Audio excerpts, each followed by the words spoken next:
First, we'll talk about the Mexican way of dealing with death. In Mexico, the Day of the Dead, or Dia de los Muertos, is a celebration of the death and of the reunion among living as well as dead relatives. The celebration takes place over the course of 2 days and involves beautifully decorated altars that are different from family to family and are appropriately decorated according to the dead relatives' favorites and likes. Sugar skulls are usually given to the kids, and literary skulls that usually are jokes and fun poems that reminds the living of the dead and the love between them are given to each other. And lastly, a lot of good food and drinks are served. These are the traditional ways of doing it, but as time changes, so does the traditions. Only a few years back, when the new James Bond movie was to be filmed in the Mexican streets, the public was introduced to the concept of celebrating through huge parades where the people dress up. Already this year, the Mexican government was in charge of planning the whole ordeal, and they wished for it to become part of future celebrations. Dia de los Muertos and the celebration of the spirits visiting might somewhat clash with the otherwise Catholic beliefs of the Mexican public, but this is due to the originally Aztec beliefs that are here represented in the modern lives of the Mexicans, which indicates that this is a very old tradition. For many Chinese, the relation with death is often influenced by Buddhism, and they do therefore believe that the souls of the dead is in another afterlife where they protect their descendants. To remember the dead, the Chinese celebrates the Qingming festival. It is held annually as a day of reverence and remembrance of their ancestors. The festival is also known as the Tomb Sweeping Festival, as the tradition is to sweep and clean the tombstone of their past loved ones as a sign of respect.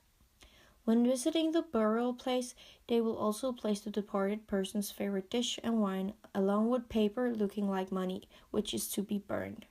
The burning of the money and the food is both signs of hope that the dead person is not lacking wealth or food. It is therefore very important for many Chinese to celebrate and honor the dead, and many are therefore willing to put a lot of time and money into the tradition. In Denmark, death is more or less a taboo, and many Danes have some sort of phobia regarding the subject.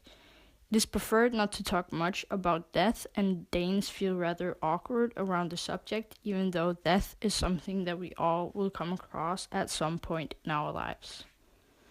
There's no general dress code at the funerals, but most people choose to wear respectable clothes, which often is something black. If it is chosen to go to church, Danes usually sing songs from hymnals, the priest will talk, and maybe a few of the attendants will say a word or two about the deceased. Typically, there's a small get-together after the funeral where the host typically served cake and coffee.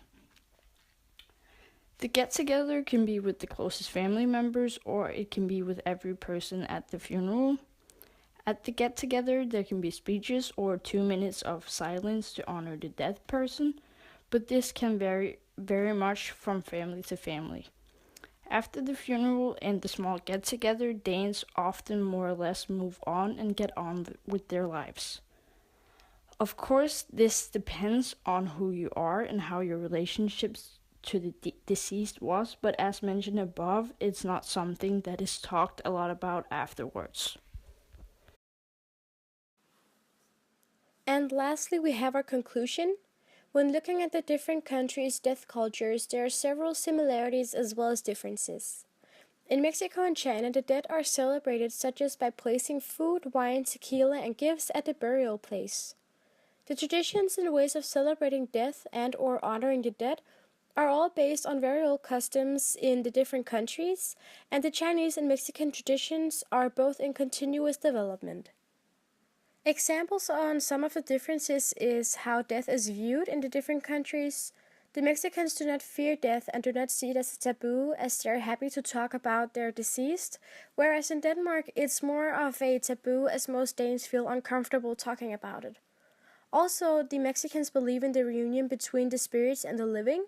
This belief is not shared with either Denmark or China. However, China believes that souls are watching over the descendants.